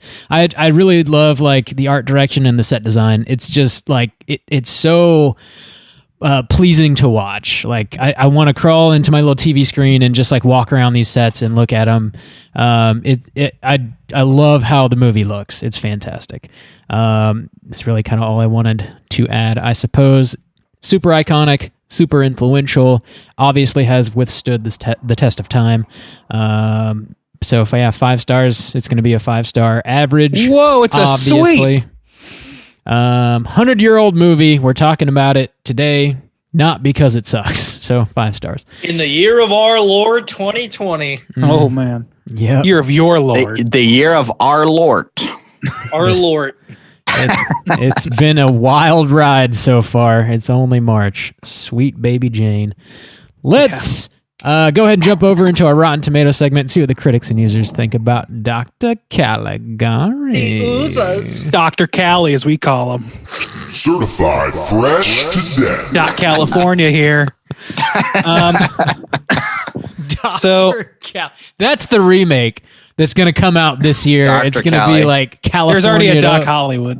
He's going to be, he's going to be token Danny and joking. DeVito. Danny Oh man, I DeVito. want it. Oh my God, can we make that happen? Wearing a somehow? Hawaiian shirt the whole movie. Oh my Yes. God, I just want to see Danny DeVito. Like, oh my, I just wanted to see him in this role really badly. Now that you brought that Hey, this up, is my somnambulist. Yeah, he definitely fucking wanted sleeps to all the be time. set in fucking Los Angeles. And have, oh man, It should still be silent. All I can imagine silent. I love this. I love this is idea. just this as an episode of Sunny in Philadelphia, Yes. where it's Oh my Frank God, and he's got the yes. hair and it's Paging Rob Charlie. McElhenney. Dude, it could be Charlie. And It could be Charlie. It could The totally be gang Charlie. remakes the Cabinet of Dr. Caligari. And you've got Jane, and you've got Cricket, and you've got. Oh my Actually, God! do you would know what love I this. thought of? Fucking There love was the one scene where he creeps in on the girl and he's wearing the all black. I thought of Charlie's Play where Mac is like in the all black and he's the like leotard creeping. Day, It's man. like, oh my God. Dude, this we just did their job for him. I Yeah. love it. And So- somebody's going to lick somebody's asshole just a little bit, for sure. Oh my God. And I licked her asshole a little bit. Anyway, so we're in the Rotten Tomatoes segment, which on our podcast means that I'm going to go around our digital table and ask these gentlemen what they think the critics and also the users thought of this movie on a score out of 100, 0 to 100%. Was it 100% positive? Was it 0% positive? We're about to find out. So let's start with Juice. What do you think the critics said about this film? There are 51 critic reviews. 51. All right. I'll go high, but not too high. So I'm not going to go with the hundo. I'll say 96 because it's the flip of 69. Oh, it's butt to back of head. Everybody's favorite. That's my favorite position. That's your kink, and I won't shame you. Hey, girl. Don't shame me, Randy. I'm going to Unless fart on that's your your shame. skull. Anthony, I'm not going to make you go third this time. What do you think? I'm going to go with 100. 100. All right. That's a bold ass, dare I say, prediction. And Rob, I'm gonna need your score now. What are you thinking out of 100? I'm going to do 69 plus 26. Okay, you're gonna do that math for me because I don't wanna. I'll take a 95. It's 95. 95. All right. Perfect. Perfect. Bob with the math. That's Appreciate it. weird And kink you ding, got ding, there, ding. Bob. We got us a on the nose winner right now. Oh my lord. And it goes to our esteemed colleague and friend Anthony for getting 100. This is a 100% certified. I thought there was going to be fresh one to death. defector. Anthony is the winner. The winner As of a matter the of- game. As a matter of fact, here's the critics' consensus. Arguably the first true horror film, The Cabinet of Dr. Caligari is a brilliantly high bar, or sets a brilliantly high bar for the genre, and remains terrifying nearly a century after it's first stalked the screen. I can't read for shit. Holy fuck. I fucked up like 3 times in 2 sentences. Or 1 run-on sentence, whatever. Yeah, so there we go. Now let's do the reverse. Let's see what the reverse of this is. Bob, why don't you tell us what you think the audience score is out of 27,671 scores? Oh, that is so many scores. I want to take the 69 plus the We'll cut off your Johnson. plus the 31. Oh my. All right, and now Please. Aren't you being a little stupid? Yeah. What, 100%? I will take the hundo. okay. How is it that you do all this math in the scores, but then when we change like 1 decimal point on our overall Man. scores, you lose your goddamn mind? Once it's written down, baby. There's no Oh going my back. God. Yeah, writing can't be unwrit. Justin. Hey. No such thing as erasers in this bish. It's in pin. Bam. Right They there. have erasable pins, Rob. They have erasable pins. Get a pencil. We're gonna get erected. Anyway, Let's get erected. Anthony, why don't you give us Yeah. your score out of 100%? What do you think of the audience thought of this film? I'm gonna go with 98. 98 degrees. Good band. All right. Juice, what are you thinking for this? I'll take my classic 96, please. Classic. From Everybody 2 knows minutes you ago. for your Classic. famous 96 score. So we do not have a winner chicken dinner in this particular round. No we do ding-a-ling. have a close enough winner, and that would be Juice Stains Woo! with his guess of 96. The actual score was 89%. Whoa, fools. 89. You guys really overestimate modern audiences' willingness to not hear people The speak. old 69 plus 20. Should have gone with that. I will say one of the things that made it hard with the length is it was silent, but then also Deadly? a foreign film. So like I had to pay a lot of attention. I couldn't like check my Juice, phone. It was Juice. difficult. Yeah. Do you normally have Aren't you being a little stupid? Do I normally what? a problem with length? With length? Damn. Oh, shit. Let's go! Zing-a-ling, baby. That was nice. Okay. Moving on. That's it. Cool. Let's get into some trivia. It's totally time for trivia. It's totally time. So let me learn you something, Bob, right? Stay in my brain. The writer, or one of the writers, Hans Janowitz, claims to have gotten the idea for the film when he was at a carnival one day. He saw a strange man lurking in the shadows. The next day, he heard that a girl was brutally murdered there. He went to the funeral and saw the same man lurking around. He had no proof that the strange man was the murderer, but he fleshed the whole idea out into this film. What is it about the fucking carnival, man? Especially in these older, I'm thinking like this movie, Carnival of Souls. They're not from the same decade or anything necessarily, but like a lot of like silent Freaks. black and white films. Yeah, Freaks. Yeah. Fucking Strangers on a Train ins there. Like that's a lot later. Thinner. That's a lot later. That's the class. That's Justin's famous 1996. Classic. So yeah, I don't know. It's just interesting. It's a like one of the most classic settings for horror movies, but it's not really one I immediately think of when I think of horror movie settings. Oh, it's interesting. Yeah. Sets were constructed for less than $800, and the leading actors were paid $30 a day. Whoa, that'll Damn. buy you like Set for a couple packs of inflation. smokes these days. It's weird that they were paying them in dollars in Germany. That's so strange. Yeah, totally. That was a joke. No, That was a it was good. so funny. Deutsch Marks. So funny.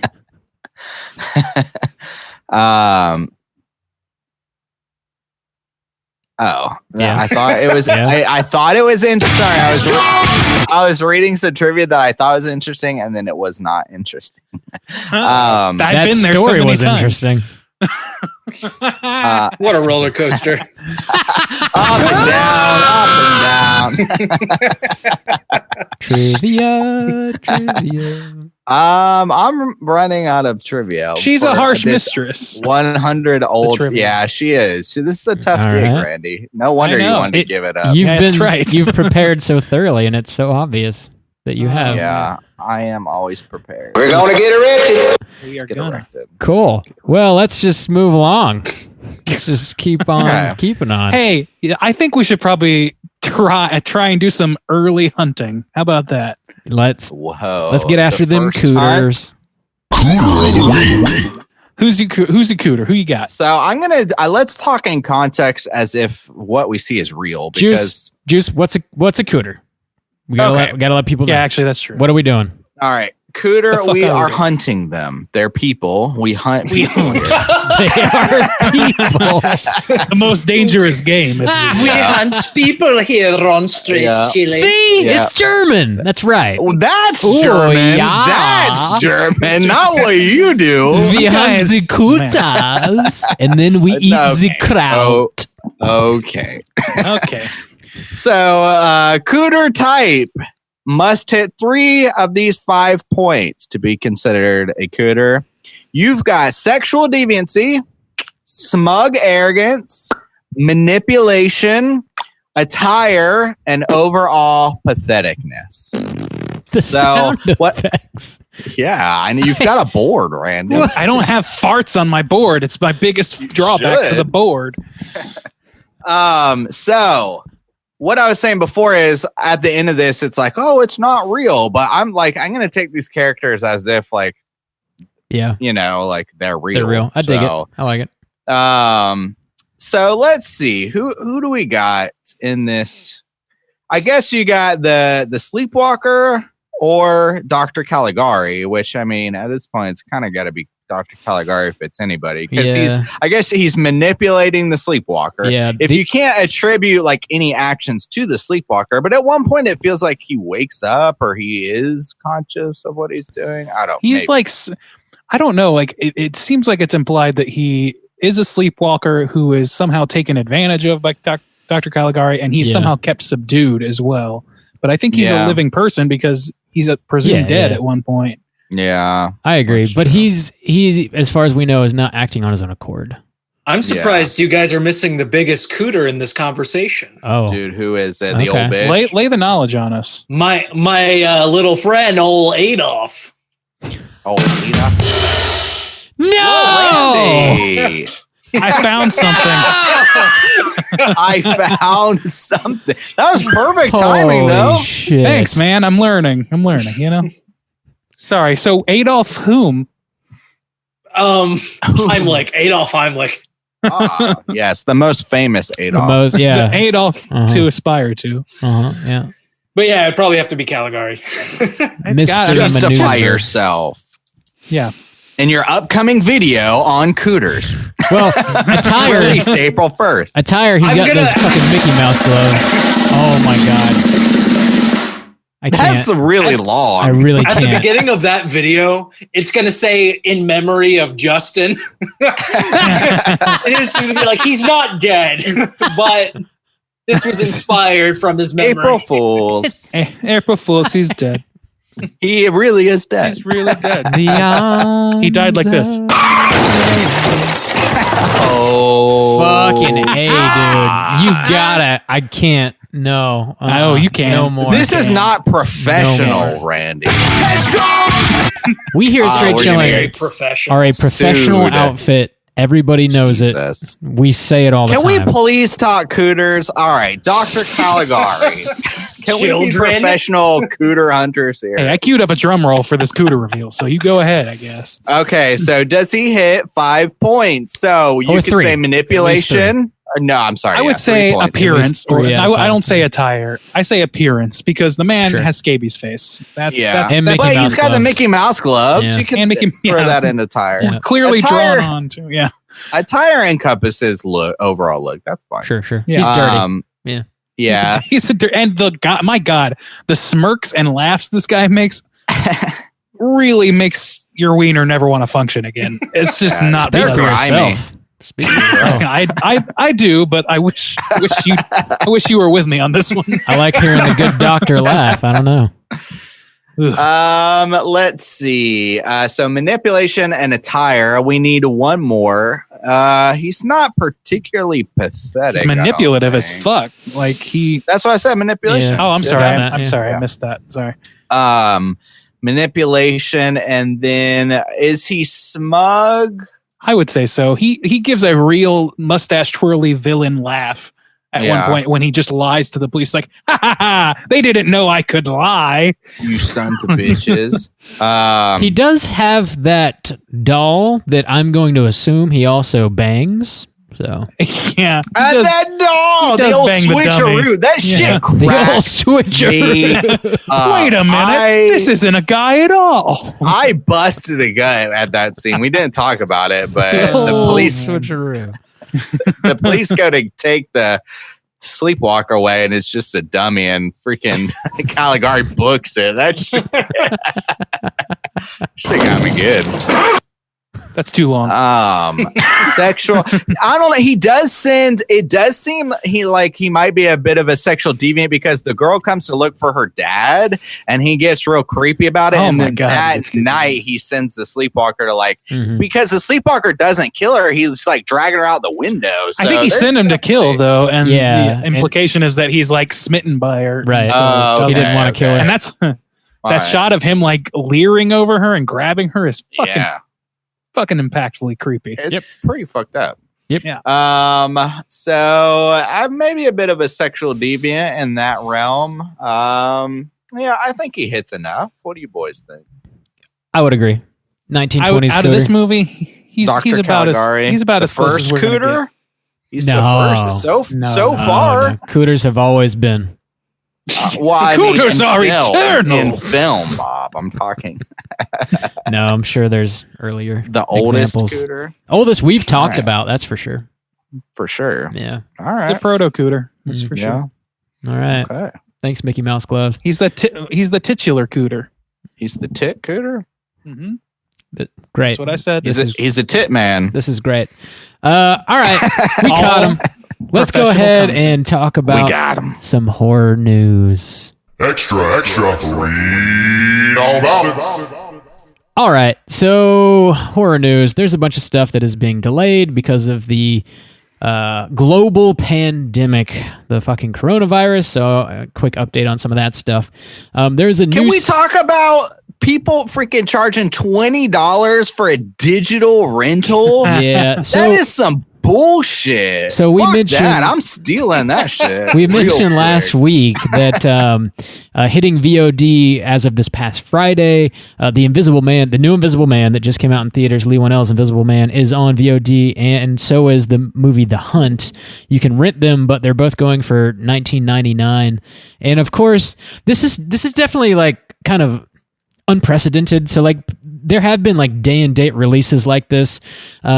But whenever that happens, it's usually like a limited theatrical release, whereas both of these movies were put out by Universal and Blumhouse, so they got wide releases. They're probably in like 2,000 to 3,000 theaters, something like that. Then this virus comes along. Nobody wants to go to the theaters. Nobody wants to be out in public. So they move the movies to VOD to try and make whatever money they can off of them, obviously, because they're expensive.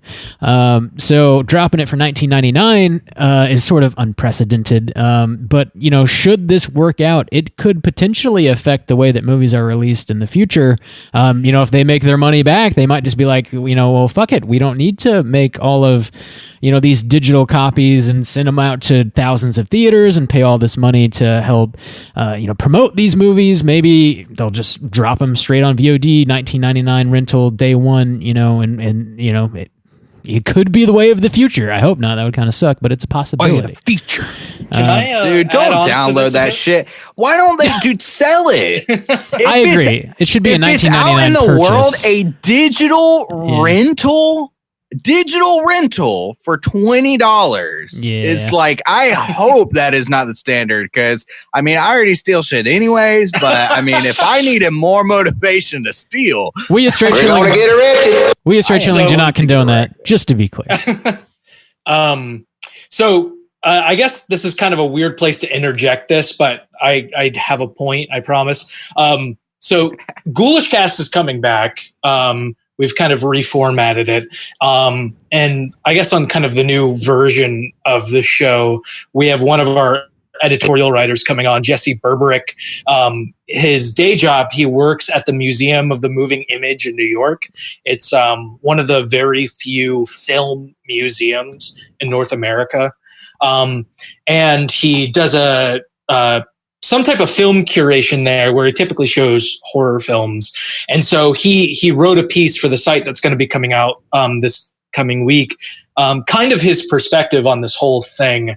And we have a really good conversation about it on the new Ghoulish Cast about like the latent consequences of streaming from home and watching films kind of during this pandemic. Mhm. And one of the things we kind of got into on the show was there's been a surge in drive-in visitations. Right. And how possibly like this might end up being kind of a latent consequence where we might have some type of death of the multiplex and rise of the drive-in. But yeah, if anyone's interested in that, definitely check it out. That would be dope. I don't want the multiplex to go away, but for drive-ins to come back, be a little stronger. Yeah, that would be really cool. cool. For the drive-ins, yeah. I'd be down for that. Around here, that means big money. Yeah, I mean, That's I my could take. see, like, I don't know. I guess like going to the theater still for me for like what $10. I mean, here in Korea, it's about like $8 for a ticket generally. Mhm. If I go to like IMAX, it might be like 13 or 14.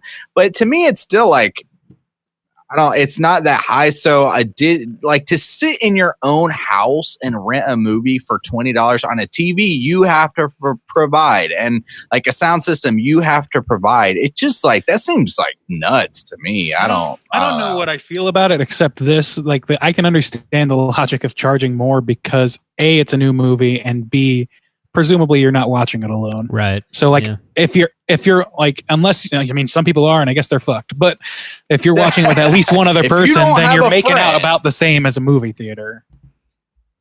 Yeah, I guess if your friend's gonna slip you a 10 spot, I guess that's where it's like, Or like weird, if it's your like girlfriend or wife or some shit. yeah, I mean, well, you know? yeah. Like, I you can ask your friend for $10. Go for it. I see where they're coming from with it for sure. And, hopefully they do make their money back. I mean, this could also potentially really negatively impact cinema.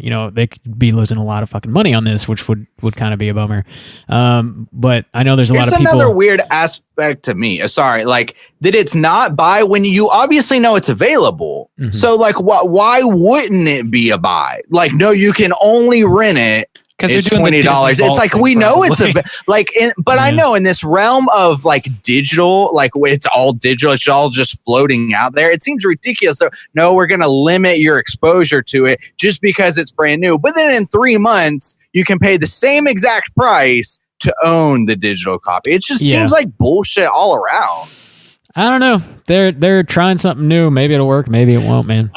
I think one of the things they're taking into account too is kind of maybe the culture of modern movies. I see, obviously, like kind of being involved in like the film Twitter sphere of things. You see people so often complain about the movie going experience, people talking or bringing their kids into films. And so I think they're also taking in that convenience factor too, where you could just invite a bunch of friends over, split a pie, split the bill on this. And you can do it from the comfort of your home. Yeah. But what if my home's not comfortable enough? Well, what do I do? I gotta go to a rent-a-center now? What the fuck? Anthony said, "Get fucked." Damn, he's not wrong. He's not wrong. So, in other news, there's a bunch of shit being postponed. Apparently, there was yet another spin-off Walking Dead series. It's called The Walking Dead World Beyond. We've mentioned that briefly here on the show. Oh, is that pushed? Oh no. Yeah. The first one worked out so well. Wait, is this the first spinoff still going? Yeah. Yes. Is it? Holy I don't know. It is still going. So this one was supposed to premiere on April 12th on AMC, but I guess the first season has been delayed. There's a lot of people not working. You can't really work right now in certain, depending on what your job is, certain vocations. So they haven't finished production on this, so they kind of have to postpone it, which is, kind of not something I'm sad about. But I think edit from home. Come on. This is supposed to be, so this is kind of interesting. They're actually limiting this spinoff to 2 seasons. They're calling it a 2-season limited event. So this is not going to go on and on and on like the other 2 Walking Dead series have been. Wait a minute. Is this the thing? I know that there was some talk about Rick Grimes specific movies coming out. Is this the result of that? No, this is not that. But this is entirely apparently separate. that's also happening. They're going to make like a trilogy of movies. Like or some this and shit. Avatar just are cockroaches of the entertainment world. They won't fucking die. True. This is literally just like that's just their money now. It's just become the Walking Dead channel. Yeah. Yeah. Yeah, this is like a whole new cast of characters apparently. So this is just going to be set in the world will these people zombie Walking Dead? Yeah, it looks kind of like looking at this one sheet they have here. It's like kind of maybe got an 80s influence on the color palette anyways. It's like kind of neon, giving me some Goonies vibes a little bit, I guess. I don't know. We'll see what happens with that. Oh, yeah. Whenever that comes out. Goonies Walking Dead. Also, Let's do it.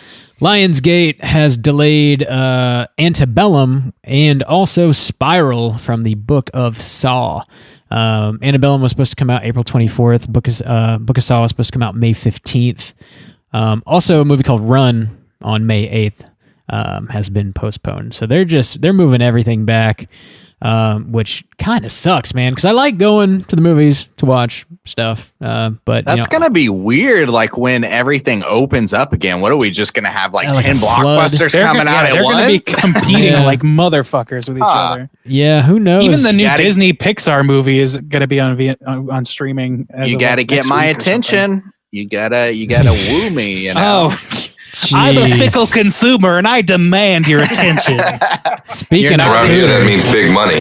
You're not the hottest girl in the room anymore, you know? I'm the just prettiest girl at the ball now. Looking at you, Chris Rock. Spiral. A bunch of my friends died in the war. I'm getting choosy now, you know? I've got options. Whoa. Are we going into a tangent about the slipcase wars? A bunch of they died or got maimed. Juice got options, baby. Get out of here. God. The last bit of news I wanted to talk about is we got a new trailer for the second season of What We Do in the Shadows, which is an FX TV spinoff of the movie with the same name that came out a few years ago from Jermaine Clement and the Flight of the Conchord guys. So this second season is going to premiere on April 15th. And apparently as each episode airs the following day, that episode will be uploaded to Hulu. So if you have Hulu, you can watch it the next day. And the whole first season is currently on Hulu as well. And if you have not seen it, I really highly recommend it. This shit is so funny. It's like so much funnier than I thought it could possibly be. I highly recommend it. So let me ask you this. Yeah. Let me ask you this. Is it the same cast of characters? No. It's a whole new cast of characters. They do. I kind of wondered about that. Though. Yeah, they do make an appearance. It's like because in Mark the Krosh same is world. in it, and I didn't think I heard anything about him being in the first season. I haven't seen it, obviously. It's really funny. I don't know. Have you guys, Anthony? It sounds like you've seen some of the first season. If not all of it. Yeah, I finished it probably a couple months back. Absolutely love the film, love the TV series. Mm-hmm. The TV series has a great cliffhanger, which it's usually, it's not like a serialized show. You can kind of jump around, but it's better if you watch it consecutively. And there's a wonderful cliffhanger at the end. If you're into kind of the horror comedy feel of What We Do in the Shadows, like Rob said, it's Jermaine Clement and Taika Waititi. So it's a wonderful crew of writers. Yeah, definitely recommend checking that out. Juice, Andy, you guys have not watched that, have you? No, it's been on the back burner for a while, and I this might push. That trailer was pretty funny, so it might have pushed me over the edge into actually making the plunge. So I think you'd like it, Andy. Oh, yeah. I think so too. By every account, it seems like something I would enjoy. I just haven't sat my ass down to do it. Hey, Andy, I think you'd like it. Now you're just getting aggressive. Anthony's getting kind of aggressive. Anthony, Randy, hey, Andy, you like it? You'd fucking like it. It's the worst. I think you'll like it, Andy. Oh boy. Hey, Randy. You'd really like this. I think you'd really like it, Andy. that one is okay. You can use that one anytime. Pretty good scream. That is awesome. Get over here, Andy. Oh my god. You're really gonna like this. That just became Johnny. It's really gonna give the Tom Cruise Wilhelm scream of this show a run for its money. That's my new favorite bump. You finally did something right. Oh, It took so long. I'm gonna give a nice. Can I just give you a real hearty fuck you? Yeah, that's fine. I'm not gonna like it, but that's fine. All of that bracket of blood shit was just that was a waste of my time. Wait, what? Can I hear that scream one more time? Damn it! You walked right into that one, Rob. What were you saying? All right, we got a voicemail. Yep. We got a voicemail this week. If you are listening to the show and you would like to call in and leave us a voicemail to be played on next week's show, you can hit us up at 904-638-3231. This week, we got a voicemail from our boy Rage Cat. Let's go ahead and hear what Rage Cat has to say. Meow. Hello, gentlemen. Here is I, Rage Cat, back at it again. This time with some of what you've been requesting these past few episodes, which I've been catching up on. I'm trying to think of some life advice. And so my question is this. Usually I eat meals in segments, so I'll eat all of my fries before I eat the rest of my hamburger, and I'll be eating my mashed potatoes before my steak. So I've always had a problem with figuring out when to eat coleslaw. Should I eat that after I eat the rest of my meal, or should that be the first thing that I eat in a meal? And just to repeat the question, when should somebody eat coleslaw if they eat it in a meal in segments? If I have fish and chips and coleslaw, do I eat the coleslaw before the fish and chips, or do I eat the fish and chips and then the coleslaw?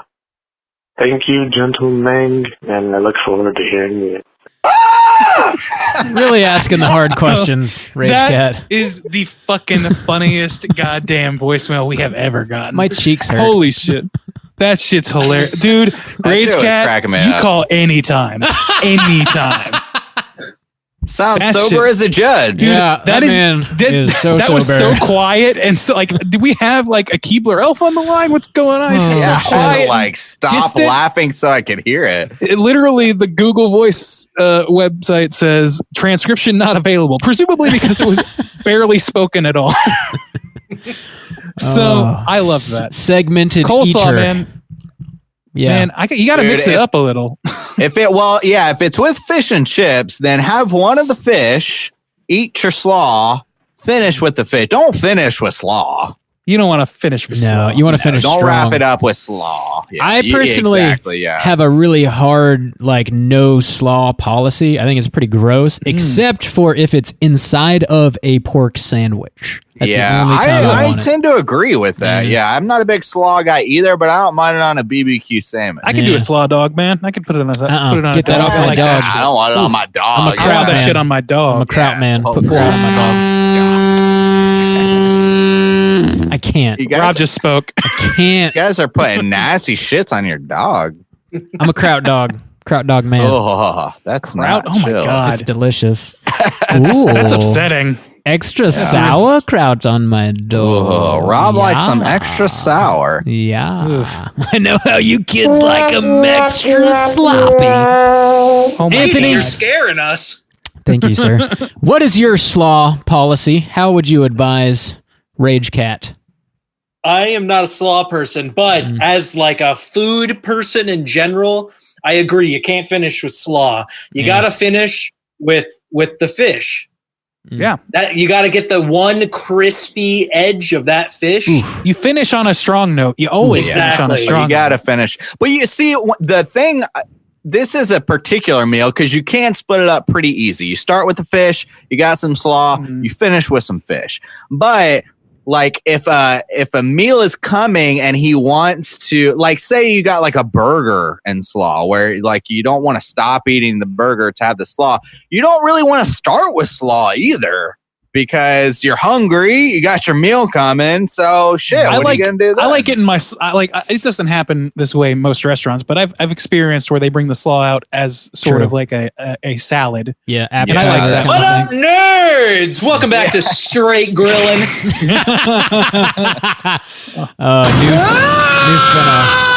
New spin-off. Rob, you're fired. Damn. Damn. That's cool. Rage Cat, tell us the results of your coleslaw adventures. We Yeah, want to know don't where start with slaw, and also please- don't finish with slaw. And please, for God's sake, calm down. You're just too amped up. I would say if you got to eat it first very quickly and get it over with because it's gross, and then enjoy your meal. That would be If you only have two options, first or last, don't go last. Don't For finish sure. with slaw. For sure. Yeah. Thanks for calling in, Rage Cat. Again, if you're listening and you want to call in and leave us a voicemail, you can hit us up at 904-638-3231. Do we have any specific questions for the week we would like to pose, gentlemengs? No. Yeah, You I got a question. Okay, we do. All right, what you got? Why are all of you so goddamn beautiful? Ooh. Oh. I don't know. It's because all my good-looking friends died in the war. So Justin it's was subjective. sniping them himself. I'm not standing next to Strong Jaw Tony no more. Yeah. He got a bullet real quick. Right in the Josh jaw. is so damn noticeable. So yeah, all right. You can call in and talk about that if you want to. 904-638-3231. Get advice from us, Dear Abby style. You can do it. Yeah, Like Rage Cat just got really good. Yeah, we solved that slaw problem real good. Yeah, we knocked that shit right off the list. We solved the slaw. We solved slaw solved. We did it. That is going to do it for us this week here at Straight Chilling. Big thanks to Anthony for joining us yet again. Anthony, I'd like for you to remind everybody where they can find your spooky doings, sir. Yeah, of course. Thank you guys for having me on. It's always a pleasure hanging with the straight grillin' chew. Jeez. Jesus. It's really nailing to the wall here, Bob. What are you going to do about it? Whew, I'm sweating. Dude, Pop you pop a Molly? You sweating? Yeah. But yeah, if you want to hear more of me and enjoy more horror things in your life, which I know you do, you can find all of our spooky ghoulish doings at somethingghoulish.com. We have weekly horror editorials that explore the genre. We have a series of podcasts. If you're into classic films such as The Cabinet of Dr. Caligari, you can check out our podcast of Gods and Monsters. Covers all sorts of classic horror goodness. And if you just want to follow me personally, you can follow me on Twitter at @AMDarrington. Or at his job in place of work. Yep, I'm working remotely currently, but you could try. You could peer through the windows. It's perfect. Here's his home Really address. Yep. I know it. I'm out there right now. Oh, that sounds terrible. Never play that one again. That's terrible. Randy. We're going to play. That's a 24-second long clip. Jesus. Jeez. But yeah, thank you, Anthony. Sir, we'll definitely have you back on before too long. Until next week, please rate, review, and subscribe to us on iTunes. You can follow us on Twitter at str8_chilling, on Instagram at Straight Chilling Podcast. You can send us an email through our website, straightchillingpodcast.com. If you want to join us on our Slack channel, let me know via any one of those social media outlets, and I'll send you a link so you can join in on the Slack channel. Daily conversations. We talk about the movie of the week. We talk about horror TV, music, news, YouTube stuff, video games, anything and everything that we want. Next week, we're going to be talking about the winner of the March poll pick, which was the creature from the Black Rangoon. Rangoon. I like some crab rangoon. Don't we About to all? get some. Don't we all? So make sure you slam your eyeballs Man, we into that. sticking old this month. We sticking Goddamn. old. We are sticking. Not a goddamn, sticking not a pigment old. between the three of us this month. We're the stickiest, oldest people you will ever meet. I promise you that. Yeah. Definitely check out Creature from the Black Rangoon. Get ready for next week's Why show. was so sticky? Covered in maple syrup, baby. Probably because all my friends died in the war. Now I'm swimming in ladies. Thank you. Oh, sweet baby Jane. That's. I gotta stop talking. Until next week, all you mother truckers, please Keep grilling. Keep grilling. Damn it! Really, We're gonna push this fucking joke home. Yes, we are. Bye, folks.